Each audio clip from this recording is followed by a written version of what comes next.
You stop this illusion or I'll twist your head off. Welcome back for another Star Trek episode review. This time it is Season 1, Episode 12, The Menagerie, Part 2. As I mentioned in Part 1, this is Eclipse episode.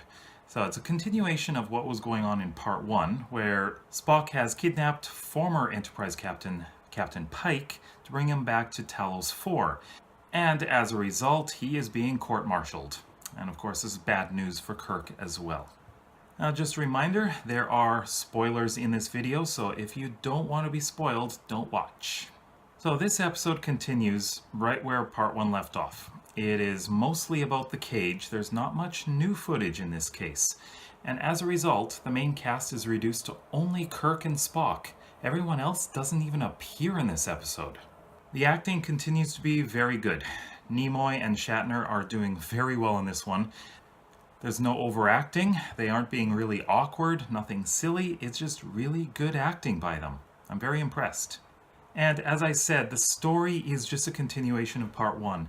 In this one, of course, it is the conclusion of what happens. And obviously, Spock gets off. I know, he's not going to be guilty at all. Now, there's something really interesting at the end of this episode. See, when they show Pike with the Talosians, it seems like this is footage from the original episode, The Cage, but I don't recall ever seeing that as part of The Cage. And this is a happy Pike going in with the Talosians and Vina. That was not in The Cage. And I don't believe they brought back Jeffrey Hunter for this. I'm not sure if he was even available for it. There's not really much I can add to this. If you've watched Part 1, then you know how I feel about Part 1. Part 2 is just the same. It is just as high quality, even though this is more clips than original footage. But overall, I would still give this 5 out of 5 stars. It was very well done, and I enjoyed it quite a lot. But now, it's time for the nitpicks. And there actually aren't very many. So for this first one, it's more from The Cage than The Menagerie Part 2. But Pike said that they were from a stellar group on the other side of the galaxy. Of course, we know that's not true. This is not the Delta or Gamma Quadrant. They didn't go that far away. You see, Talos 4 is not that far from Starbase 11. And Starbase 11, just judging from the number, you'd think it's not that far from Earth. So really, they didn't travel very far. Talos 4 is fairly close to Earth.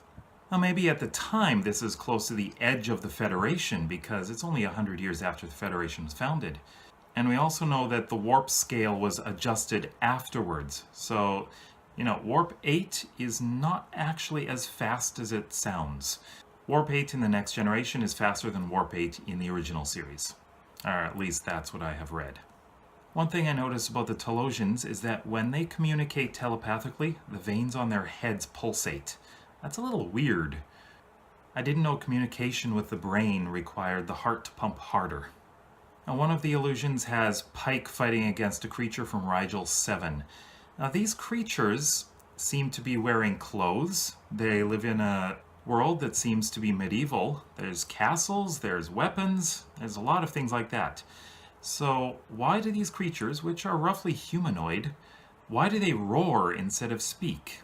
You'd think with the technology level that they have, they wouldn't be like animals. Now this is just a little thing that I noticed. Number 1 has blue nail polish. Yeah, so she can wear it.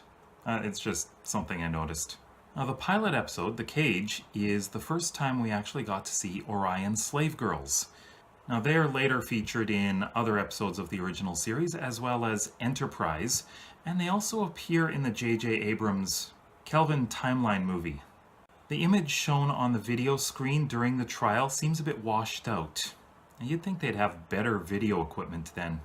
In the pilot episode, they had lasers, not phasers. Even in the time of Captain Archer, they had phase pistols, which were basically phasers. And finally, at the end of The Cage, they said hyperdrive, not warp drive. But I guess they hadn't really established warp drive as the main form of propulsion in Star Trek. So what did you think of these episodes? Let me know in the comment section below if you thought that they were as good as I thought they were. It's surprising that they're just clips episodes, but it worked. At least I think it worked. So let me know what you thought of it. If you like this video, then please give me a big thumbs up, and if you want to see some more Star Trek videos, then please subscribe down below.